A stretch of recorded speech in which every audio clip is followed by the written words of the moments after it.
থেকে আমি অনেক দূরে সরে যাচ্ছি। অহো মে পিতর বৃদ্ধ ভজ্জবলতমজাত্মজা অনাথামৃতে দীনা কথং জীবন্তি দুঃখিতা এবং গৃহসায় ক্ষিপ্ত হৃদয় মূঢ়ধীরায়াম অতৃপ্ত স্থানে অনুধয়ং মৃতে অন্ধং বিশতে তমা।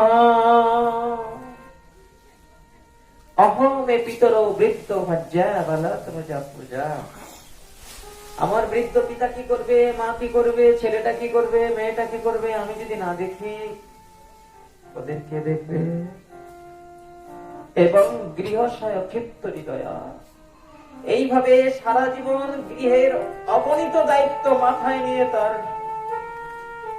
মন চিত্ত সব বিক্ষিপ্ত হয়ে থাকে, শুধুমাত্র ধন জন পরিবার পরিবর্তন চিন্তা। অতিরিক্ত স্থান অনুধায়ন, অতিরিক্ত স্থান বলছেন তাদের জন্য মাথার ঘাম পায়ে ফেলে নিজের জীবনের দুর্লভ মুহূর্তটুকুলোকে তিল তিল করে তাদের সুখের জন্য বিলিয়ে দিয়েও তার তৃপ্তি সাধন হয় না। মনে হয় এখন ওদের একটু গুছিয়ে রেখে যেতে পারিনি, ছেলে মেয়েগুলোকে ঠিক ঠিক একটু সুখের জায়গায় রেখে যেতে পারলাম না। বলছেন বাবা পারিনি, ঠাকুর দাদা পারিনি, আমিও পারবো না। অতিরিক্ত একটা মনোবাসনা জীবের থেকে যাবে। বললেন অতিরিক্ত স্থান অনুধায়ং মৃতে অন্ধং বিশতে তম। যেদিন মৃত্যুর পরপারে চলে যাব সেদিন অন্ধকার জায়গায় গিয়ে আমার কর্মফলের হিসাবটা আমাকে একাই দিতে হবে, আর কেউ দেবে না।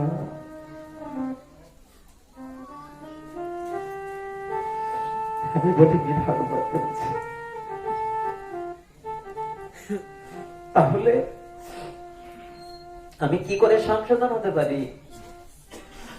মায়ার সংসারের জন্য আমার এই অনিত্য বস্তুর সাথে যাদের সম্বন্ধ আছে তাদের জন্য 24টা ঘন্টায় সময় দিলাম, 24টা মিনিট একটু আমার পরমার্থিক কল্যাণের জন্য, আমার প্রভুর জন্য সময় দিতে পারবো না?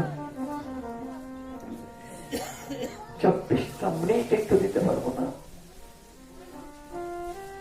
এই জন্য বারবার দাবি করি আপনাদের কাছে, যদি বিশ্বাস থাকে যে একদিন আমি মৃত্যুর পরপারে চলে যাব, আজ হোক আর কাল হোক, এবং সেটা কোনো ওয়ার্নিং না দিয়ে আসবে এই মৃত্যুর সময়টা, তাহলে একটা দিন আপনি ভজনহীন হয়ে কাটাবেন না, একটা দিনও না। যার অন্তত একটু ভালো মন্দের অনুভূতি হয়েছে, একটু ভালো মন্দের অনুভূতি যার হয়েছে, সেও যেন একটা দিন ভজনহীন হয়ে না কাটায়। আপনি পিতা হয়ে মাতা হয়ে তাকে সেই শিক্ষা দিন, তা নাহলে পিতা ন শাশ্বত জননী ন শাশ্বত, জন্মদাতা হলে পিতা হয় না, গর্ভধারিণী হলে মা হয় না। আমি বলিনি, ভাগবতে বলা আছে, যদি মা পিতা মাতা তার সন্তানকে জন্ম মৃত্যুর চাকায় পাক খাওয়ার হাত থেকে নিষ্কৃতি পাওয়ার জন্য গোবিন্দ চরণ অভিমুখে ধাবিত হওয়ার পথের নির্দেশনা দিতে না পারলেন, ভাগবত তাকে পিতা বলে স্বীকার করেনি, ভাগবত তাকে মা বলে স্বীকার করেনি। যদিও তিনি গর্ভধারিণী, তবুও মা নন, যদি তিনি তার সন্তানকে হাত ধরে কৃষ্ণ ভক্তির পথের পথিক না করাতে পারলেন। তার জন্য এত কষ্ট করছি।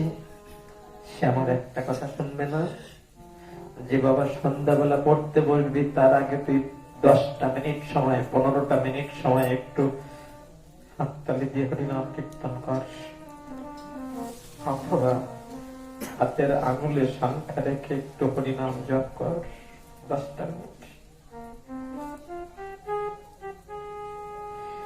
সকালে ঘুম থেকে উঠে তুই যখন স্কুলে যাবি, স্কুলে যাওয়ার আগে আসন পেতে বসে 10টা মিনিট একটু হরিনাম জপ কর।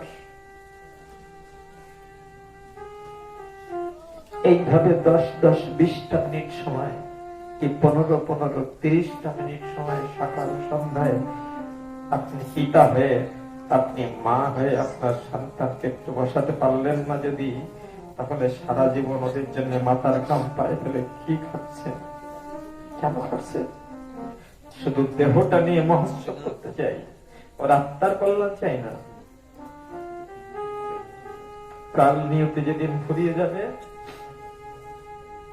সেদিন ওকে ছেড়ে দিতে হবে, ওকে ছেড়ে দিতেই হবে। আপনার যত আদরের খোকা হোক আর খুকি হোক, যেদিন কাল নিয়তি ফুরিয়ে যাবে।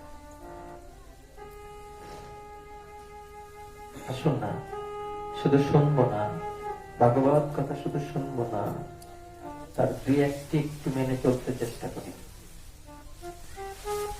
একটু চেষ্টা করি। এখানে বলেছেন ভগবান, যারা মরণ মুক্ষয় মামাশ্রিত্য যতন্তি যে তে ব্রহ্ম তদ্বেদ কৃতস্নমদ্ধত্বং কর্ম চ অখিলম। যারা থেকে ও মরণ থেকে মুক্তি পাওয়ার জন্য যারা আমাকে আশ্রয় করে একটু চেষ্টা করে থাকে, তাদেরকে সমগ্র পরব্রহ্ম, আধ্যাত্ম বিষয় ও সমগ্র কর্ম সম্পর্কে যে জ্ঞান প্রয়োজন, সে জ্ঞান আমি দান করে থাকি। ভগবান বললেন একটু চেষ্টা করো না, তোমার যা প্রয়োজন আমি দেব। যদি তুমি আমার সাথে হিংসা করতে চাও, তাহলে যত শক্তি লাগে আর যত বুদ্ধি লাগে সেটা আমি দেব। দিয়েছিলাম রাবণকে, দিয়েছিলাম কুম্ভকর্ণকে, দিয়েছিলাম হিরণ্যকশ্যপকে। তারা শত্রুতা করতে চেয়েছিল, তাই শক্তি দিয়েছিলাম আর বুদ্ধি দিয়েছিলাম। আর তুমি যদি আমাকে ভালোবাসতে চাও না, সেই ভালোবাসার জন্য যত ভক্তি আর শ্রদ্ধা লাগে আর যত জ্ঞান লাগে সেটাও আমি দিয়ে দেবো, কথা দিলাম।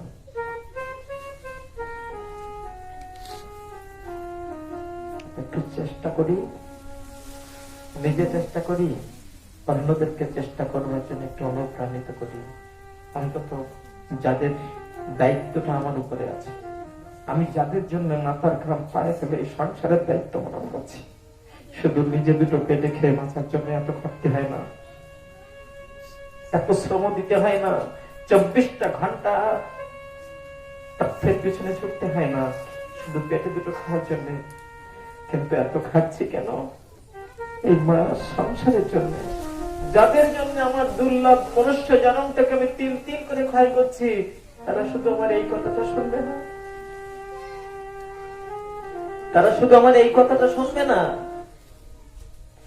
যে তুই যদি ভগবানকে ভালো না বাসিস, তুই যদি ভক্তির পথে না চলিস, তুই যদি ন্যায় ও সত্যের পথে, ধর্মের পথে না চলিস, তাহলে তুই ভুলে যা আমি তোর কেউ না।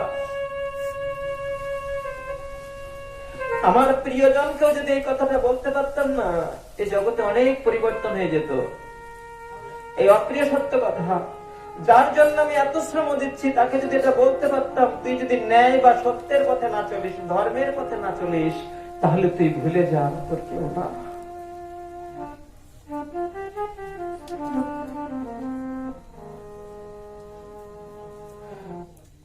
ভাগবত বলে দিয়েছে,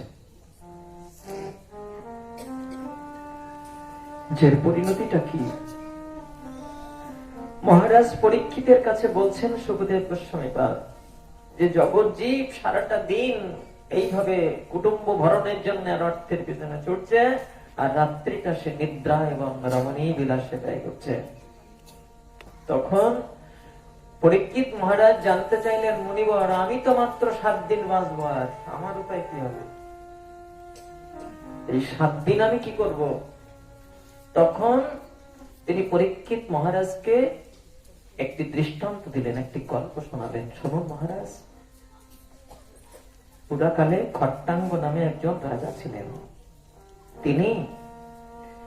তিনি দেবতাদের পক্ষ নিয়ে অসুরদের সাথে যুদ্ধ করেছিলেন। সেই যুদ্ধে দেবতারা জয়ী হয়ে যান। জয়ী হওয়ার পরে দেবরাজ ইন্দ্র খট্টাঙ্গ রাজাকে বললেন যে, মহারাজ, আপনি আমাদের পক্ষ হয়ে যুদ্ধ করেছেন বলে আমরা জিতে গেছি, তো আপনাকে আমরা বর দিতে চাই। আপনি কি বর চান? তখন খট্টাঙ্গ রাজা বললেন যে বর যদি দিতে হয় তাহলে আগে বলুন যে আমি আর কয়দিন বাঁচবো, সেই অনুযায়ী বর প্রার্থনা করব। আমি যদি জানতে পারি যে আমি একদিন বাঁচবো, তখন কি বিশ্ববিদ্যালয়ের সার্টিফিকেট আর কোনো কাজে লাগবে? তখন কি বিদ্যার দেবী সরস্বতীর কাছে বলবো যে মা আমাকে তুমি বিশ্ববিদ্যালয়ের সার্টিফিকেট পাওয়ার মতো বিদ্যা দিয়ে দাও? যদি জানতে পারি আমি আর একদিন বাঁচবো, তখন কি মা সরস্বতীর কাছে আর বিদ্যা করতে চাইবো? আর তখন বিদ্যা চাইবো না। ও সার্টিফিকেট কি কাজে লাগবে, বাঁচবো তো একদিন। তাই খট্টাঙ্গ রাজা দেবতাদের কাছে বলছেন, দেবরাজ ইন্দ্রের কাছে বলছেন যে দেবরাজ আমাকে তো বর দিতে চাইছেন, কিন্তু আগে বলুন আমি কয়েকদিন বাঁচবো, সেই অনুযায়ী বর প্রার্থনা করবো। তখন দেবরাজ ইন্দ্র তার বিধিলিপি বিচার করে বললেন, আপনার আয়ু আর 1 মুহূর্ত আছে মাত্র। হ্যাঁ, 1 মুহূর্ত? হ্যাঁ, আপনি 1 মুহূর্ত বাঁচবেন, অর্থাৎ 48 মিনিট সময়, কালকে 1 মুহূর্ত বলা হয়। আপনি 1 মুহূর্ত বাঁচবেন। তখন বললেন দেবরাজ, দেবরাজ আমি ঠিক করে ফেলেছি, আমার কি বর প্রয়োজন। আমাকে যদি বর দিতে হয় আর দেরি করবেন না, যদি বর দিতে হয় তাহলে এই বর দিন, এই একটা মুহূর্ত সময় যেন গোবিন্দ চিন্তা থেকে আমি বিচ্যুত হয়ে না যাই, গোবিন্দ চরম চিন্তায় যেন আমি নিজেকে একটা মুহূর্ত সময় তন্ময় করি।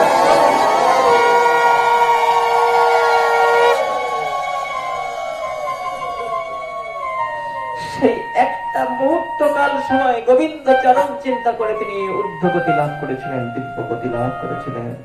মহারাজ আপনি তো পেয়েছেন 7 রাত 7 দিন, অনেক সময়। জগতের জীব 100 বছর পরমায়িক পেলেও বলতে পারেন কয়টা দিন ঠিক আপনার মতো এরকম করে আহার নিদ্রা সব ভুলে দিয়ে গোবিন্দ কথা শুনবার ভাগ্য তাদের জীবনে আসে?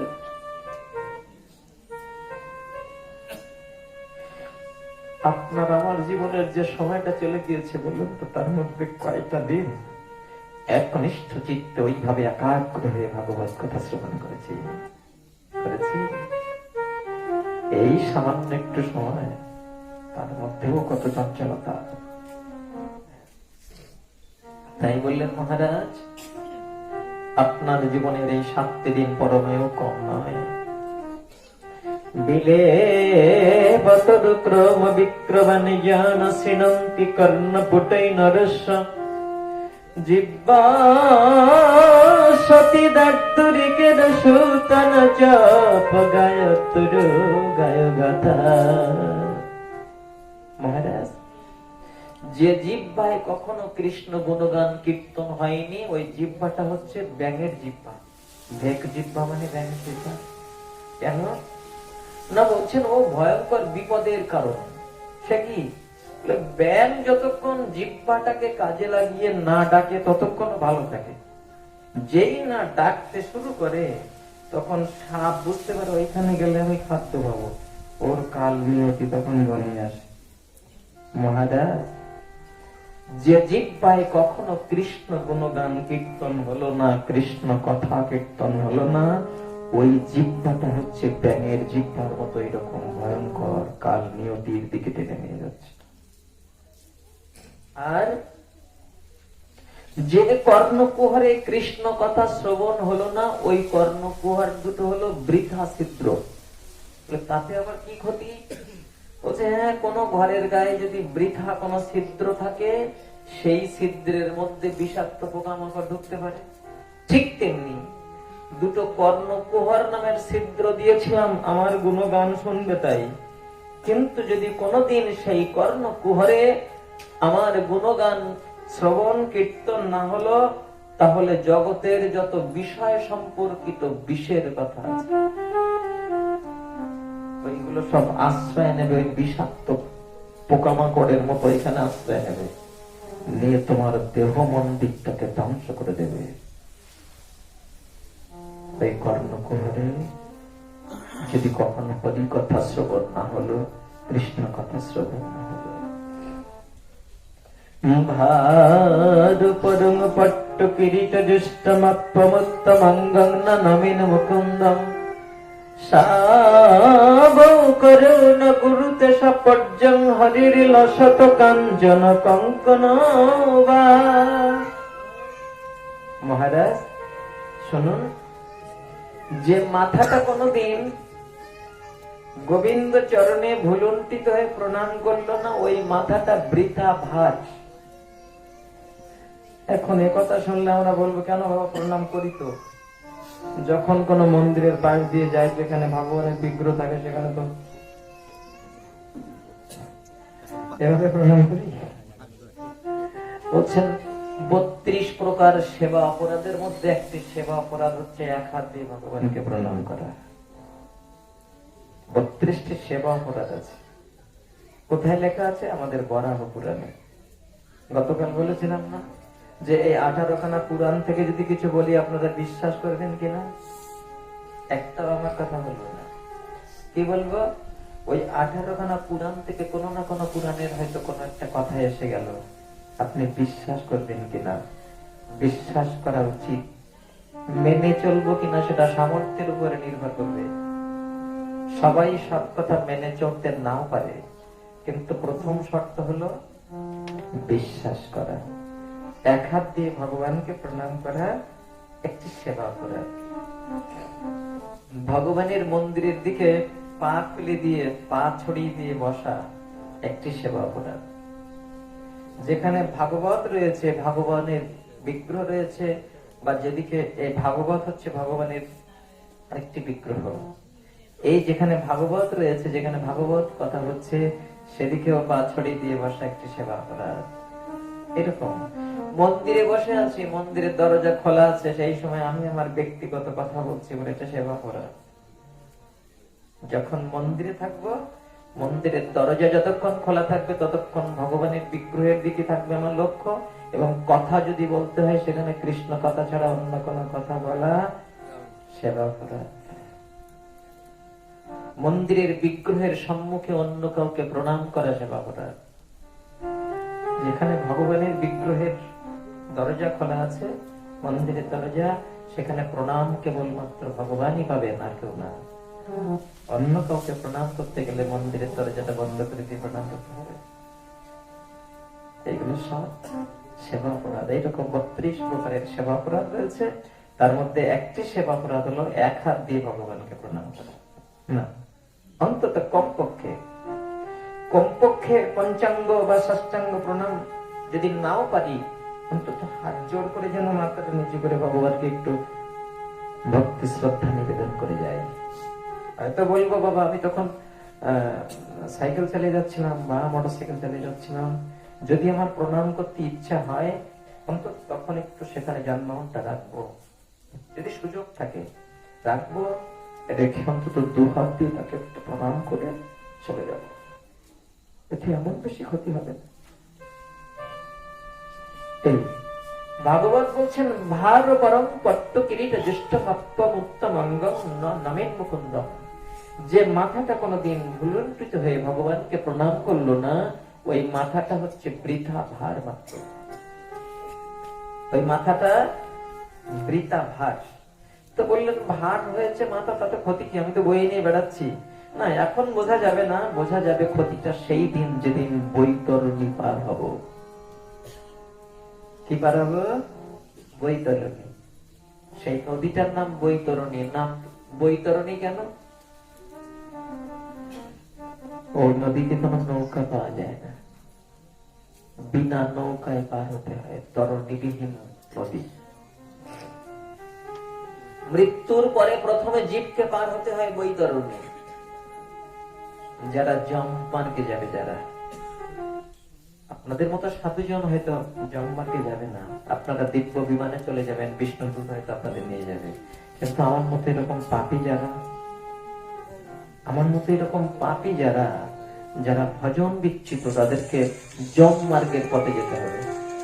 আর জম মার্গের পথে যেতে গেলে তাকে প্রথমে বৈতরণী পার হতে হবে। এই বৈতরণীতে কোনো নৌকা নেই, সে তার সাধন ভজনের উপর নির্ভর করবে। এবং বৈতরণীতে অসংখ্য হিংস্র জলজন্তু রয়েছে, যারা মাংসের জন্য তাকে হিংসা করবে দারুণ ভাবে। ওই বৈতরণীতে শাস্ত্রে বললেন, বৃথা মাংস ভোজনকারী বৈতরণী থেকে সহজে উঠতে পারবেন না। বৃথা মাংস ভোজনকারী স্কন্দ পুরাণে বলা হয়েছে, আমাদের অনেকগুলো পুরাণে বলা হয়েছে কথাটা। আচ্ছা, তারপরে বৈতরণী পার হওয়ার পরে পঞ্চযোজন পরিমিত অশীপত্র বন, যে পথটা অতিক্রম করতে হবে সেই পথটার নাম হচ্ছে অশীপত্র বন। কোথায় লেখা আছে? আমাদের স্কন্দ পুরাণের নাগর খণ্ডে বলা আছে। অশীপত্র বন নাম কেন? এই বনটা হচ্ছে পঞ্চযোজন পরিমিত স্থান। এক যোজন হচ্ছে 8 মাইল, তাহলে পঞ্চযোজনে 40 মাইল। এই 40 মাইল কিলোমিটারের হিসাবে 60 কিলোমিটার। এই 60 কিলোমিটার পথ হচ্ছে অশীপত্র বনের ভিতর দিয়ে যেতে হবে। অশীপত্র নাম হওয়ার কারণ, ওই অশী মানে হচ্ছে তরবারি, আর পত্র মানে পাতা। ওই বনের সমস্ত গাছের পাতাগুলো তীক্ষ্ণ তরবারির মতো ধারালো, যা বায়ুতাড়িত হয়ে সমস্ত পাপীর অঙ্গে এমন করে ক্ষতবিক্ষত করে দেবে, সে ত্রাহি ত্রাহি করে শুধু চিৎকার করবে, রক্তাক্ত হয়ে যাবে সমস্ত দেহটা, কিন্তু কেউ তাকে রক্ষা করতে আসবে না। ওই অশীপত্র বনে কেবলমাত্র নবশ্রাদ্ধের দ্বারা অশীপত্র বনের যন্ত্রণা থেকে কিঞ্চিত নিষ্কৃতি পাওয়া যায়। কিসের দ্বারা? নবশ্রাদ্ধের দ্বারা। নবশ্রাদ্ধ কাকে বলে? প্রথম থেকে 9 দিন পর্যন্ত পিণ্ডদানের মাধ্যম দিয়ে যে শ্রাদ্ধ করা হয় তাকে নবশ্রাদ্ধ বলা হয়। প্রথম থেকে 9 দিন পর্যন্ত পিণ্ড দেওয়া হয় নাকি আপনাদের এদিকে?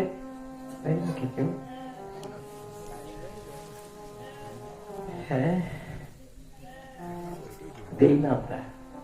একেবারে দশাও পিণ্ড হয়। সে দশা পিণ্ডটা কয়দিন হয় আপনাদের এদিকে? এক একটা বর্ণের এক এক রকম নিয়ম আছে। দশা পিণ্ডটা 10 দিনে হয় সবার। আচ্ছা, আদ্য শ্রাদ্ধটা কয়দিনে হয়? 11 দিনে হয়। আদ্য শ্রাদ্ধ 11 দিনে হয় এখানে? আপনাদের এখানে হয় নাকি? এখান থেকে 20-30 বছর আগে কতদিনে হতো? 1 মাসে হতো। এখান থেকে 20-30 বছর আগে 1 মাস হতো। যাদের এখন তাদের 11 দিনে হচ্ছে, কারো 13 দিনে হচ্ছে। আমার জন্ম হচ্ছে গোয়ালার ঘরে, গোয়ালাদের 13 দিনে হচ্ছে, মানে হয়ে এসেছে। কেন হয়ে এসেছে জানি না, কেন হয়ে এসেছে তো জানি না। বাবা এইটা একটু সাইলেন্ট করে দেওয়া যায় না? কথা হচ্ছে ওর মধ্যে। হ্যাঁ, দেখুন এই প্রসঙ্গটা উল্টো তা একটু বলতে ইচ্ছে হচ্ছে। শ্রাদ্ধ বিধি নিয়ে আমাদের 18 খানা পুরাণের মধ্যে বেশিরভাগ পুরাণে একটা শ্লোক আছে অসহজ বিধি নিয়ে। সেই শ্লোকটা হলো, শুদ্ধেদ বিপ্র দশাহেন দ্বাদশ অহেন ক্ষত্রিয় পঞ্চদশ অহেন ভূমিপ মাসেন শুদ্ধতি শূদ্র। বুঝা গেল? শুদ্ধেদ বিপ্র দশাহেন দ্বাদশ অহেন ক্ষত্রিয় পঞ্চদশ অহেন ভূমিপ মাসেন শুদ্ধতি শূদ্র। এই শ্লোকটা এ যাবৎ পর্যন্ত আমাদের যত শ্রাদ্ধ বিধি সব হয়ে এসেছে একটা গ্রন্থ থেকে। সে গ্রন্থটার নাম কি? পুরোহিত দর্পণ। ঠিক, এ যাবৎ পর্যন্ত আমাদের শ্রাদ্ধ বিধি, পূজা পার্বণ সবকিছু পুরোহিত দর্পণ থেকে হয়ে এসেছে। আপনারা এখনই পুরোহিত দর্পণে ওই অসহজ বিধির ওই শ্লোকটা এখনই আপনারা দেখতে পাবেন ডাউনলোড করালে। এবং ওই শ্লোকের পাশে একটা ব্র্যাকেটে লেখা আছে মনুসংহিতা বলে লেখা আছে। কি লেখা আছে? মনুসংহিতা। মনুসংহিতা কোথা থেকে এসেছে? আমাদের সৃষ্টির প্রথম পিতা হলেন স্বয়ম্ভুব মনু। এই মনু কর্তৃক একটি সংবিধান দেওয়া হয়েছে, তার নাম হলো মনুসংহিতা। এই মনুসংহিতার মধ্যে এই শ্লোকটা আছে। শুধু মনুসংহিতায় না, ওই শ্লোকটা 18 খানা পুরাণের বহু পুরাণে আছে, অনেকগুলো পুরাণে আছে, বেশিরভাগ পুরাণে আছে। যে যে পুরাণে শ্রাদ্ধ বিধি নিয়ে আলোচনা করা হয়েছে সেই পুরাণে ও শ্লোকটা আছে।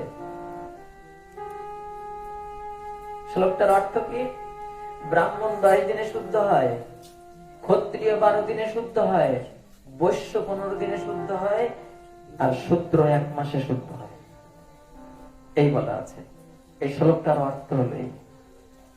তাহলে এবার বলুন, ব্রাহ্মণ, আমি গতকাল বলেছিলাম যে রঘুনন্দন ভট্টাচার্য, যার থেকে পুরোহিত দর্পণটা এসেছে, পুরোহিত দর্পণ এখন যেটা পাওয়া যায় এটা রচনা করেছেন সুরেন্দ্র মোহন ভট্টাচার্য, কিন্তু মূল বীজটা এসেছে রঘুনন্দন ভট্টাচার্যের ওই অষ্টবিংশতি তত্ত্ব এবং আরেকটা রয়েছে দ্বিজাতি তত্ত্ব। দ্বিজাতি তত্ত্বটা কি জানেন? দ্বিজাতি তত্ত্বটা আমাদের সনাতন ধর্মের কি বলা যায়, এটা একটা নেতিবাচক প্রভাব ফেলেছিল। দ্বিজাতি তত্ত্বটা হচ্ছে এই যে কলিতে কেবল দুটো বর্ণ থাকবে, ব্রাহ্মণ ব্রাহ্মণী থাকবে, আর তিনটে বর্ণ সব শূদ্রের বিচারে তাদের অসহজ মানতে হবে 1 মাস। আর তিনটে বর্ণ সব শূদ্রের মতো করে 1 মাস অসহজ মেনে চলবে। কিন্তু প্রকৃত অর্থে শূদ্র কে? আমাদের এই বর্ণ বিচারটা কিন্তু জাত ধরে ধরে বংশ ধরে ধরে হচ্ছে এখন, কিন্তু এই কৌলিন্য প্রথাটা হচ্ছে বল্লাল সেনের সময় থেকে। কেউ বলছেন রাজা বল্লাল সেনের সময় থেকে, আবার বলছেন হংসবর্ধনের সময় থেকে। তবে রাজা বল্লাল সেনের সময় থেকে কৌলিন্য প্রথাটা আসার পক্ষে যুক্তি বেশি, প্রমাণ বেশি। যাই হোক, ভাগবত বলছেন যস্য জল্লক্ষণং পুংস প্রত্যবর্ণ অভিব্যঞ্জকম, যার মধ্যে যে বর্ণের লক্ষণ পরিলক্ষিত হবে তাকে সেই বর্ণের বলে জানবে। ব্রাহ্মণের ঘরে জন্ম নিয়ে তার আচরণটা যদি শূদ্রের মতো হয়, তাকে আপনি ব্রাহ্মণ বলবেন? বলে কেন? ভাগবত বলেছে ব্রাহ্মণের জন্ম হয়েছে মুখ থেকে, ক্ষত্রিয়ের জন্ম হয়েছে বাহু থেকে, বৈশ্যের জন্ম হয়েছে উরু থেকে, শূদ্রের জন্ম হয়েছে চরণ থেকে। তাহলে কেন ভিন্ন হবে না? ওখানে আমাদের ভবিষ্য পুরাণে একটা দৃষ্টান্ত দিয়েছে যে ডুমুর গাছের গোড়ায়ও ডুমুর হয় আর মাথায়ও ডুমুর হয়। দুটো ডুমুরের মধ্যে কোনো গুণগত পার্থক্য আছে কি? ভবিষ্য পুরাণে এই দৃষ্টান্তটা দিয়েছে যে ডুমুর গাছের গোড়ায় ডুমুর ধরে, আবার মাথার মগডালে ডুমুর ধরে। দুটো ডুমুরের মধ্যে গুণগত কোনো পার্থক্য আছে কিনা? ভগবান বললেন চাতুর্বর্ণং মায়া সৃষ্টং গুণ ও কর্ম বিভাগস্য, গুণ এবং কর্মের বিভাজন, গুণ ও কর্মের বিচারে। তো যা হোক, যদি রক্ষণশীল সমাজ বলে না ও বংশানুক্রমিক ভাবে হবে, হোক, আমি সেখানে কথা বলছি না। এখন এই যে অসহজ বিধিটা যদি এইরকম হয়ে থাকে, তো আমার জন্ম গোয়ালাদের ঘরে, তো গোয়ালাদের অসহজ, তাহলে মনুসংহিতার বিচারে 15 দিন শ্রাদ্ধ হবে। তাহলে অসহজের পরে গিয়ে শ্রাদ্ধ করতে গেলে 16 দিনই করতে হয়, কিন্তু বাবা ঠাকুর তো দেখেছে সে 13 দিনে করে এসেছে। কেন করে এসেছে তো জানে না, তাদের কাছে শুনলেও তারা বলতে পারে না, ব্রাহ্মণ ঠাকুরের কাছে শুনেছে তারা বলতে পারে না, কেন জানে না। আবার এখন যাদের 11 দিন হচ্ছে তাদের পূর্বপুরুষরা 1 মাসে করেছে। কেন করেছে? কেন করেছে আমরা এগুলো জানবার প্রয়োজন মনে করিনি। দেখুন, ওই দ্বিজাতি তত্ত্বের একটা প্রভাব পড়েছিল আমাদের পূর্বপুরুষদের উপরে। অর্থাৎ কেবলমাত্র ব্রাহ্মণ 11 দিনে শ্রাদ্ধ করবে আর 3টে বর্ণ সব 1 মাসে যাবে। আমাদের পূর্বপুরুষরা 1 মাসে করেছে। যারা ক্ষত্রিয় যারা আছে, এখানে যদি কেউ ক্ষত্রিয় থেকে থাকেন, তাদেরও আগে 1 মাস ছিল। আমি খোঁজ নিয়ে দেখেছি তাদেরও আগে 1 মাস ছিল। কেন? ওই দ্বিজাতি তত্ত্ব বিচারে। কিন্তু এবার যদি আমরা বর্ণ বিচারে আসি, এখন বড় অপ্রীতিকর ঘটনা ঘটছে, বিশেষত ক্ষত্রিয়দের মধ্যে। ক্ষত্রিয়দের মধ্যে কেহ বা 13 দিনে করছেন, কেহ বা 11 দিনে করছেন। কেন করছেন? কেন করছেন? এটা নিয়ে বেশ একটা কোনো কোনো জায়গায় খুব অশান্তিকর অবস্থা বিরাজ করছে। ভীষণ ভাবে একটা সামাজিক দ্বন্দ্ব সেখানে শুরু হয়ে যাচ্ছে। দেখুন, একটু ভালো করে বুঝতে চেষ্টা করি। অসহজ আপনার যে কদিন ইচ্ছা থাকে থাকে যাক, দশাহ পিণ্ডটা কিন্তু 10 দিনে দিতে হবে। দশাহ কয় দিনের কাজ? দশাহ হচ্ছে 10 দিনের কাজ। সপ্তাহ মানে যদি 7 দিন হয়, আর প্রত্যহ মানে যদি প্রতিদিন হয়, তা দশাহ মানে তো 12 দিন হয় না। এর আগে যাদের 13 দিনে শ্রাদ্ধ হয়েছে তাদের অনেকের দশাহ 12 দিনে হয়ে এসেছে, এমন আমি সংবাদ পেয়েছি। আমাদের এলাকাতে এরকম শোনা যায়। দশাহ মানে কখনো তো 12 দিন হতে পারে না। অহ শব্দের অর্থ হলো দিন, তো দশাহ মানেই তো 10 দিনের কর্ম। আপনি আবিধানিক বিচারে আসলে দশাহ মানে 10 দিনের কর্ম। এই দশাহ কর্মটা সবাইকে 10 দিনে করতে হবে। আর তার আগে প্রথম থেকে 9 দিন পর্যন্ত প্রতিদিন একটা করে পিণ্ডদান করতে হবে সবাইকে। কেন করতে হবে? না, ওই পিণ্ডের দ্বারা যে দেহটা পুড়িয়ে ছাই করে দিয়েছিলাম বা যে কোনো একভাবে নষ্ট করে দিয়েছিলাম, ওই দেহটার আবার একটা ভোগায়তন দেহ তৈরি হবে ওই পিণ্ডের দ্বারা। কথাগুলো সুন্দরভাবে বলা আছে আমাদের গরুড় পুরাণের উত্তরখণ্ডে।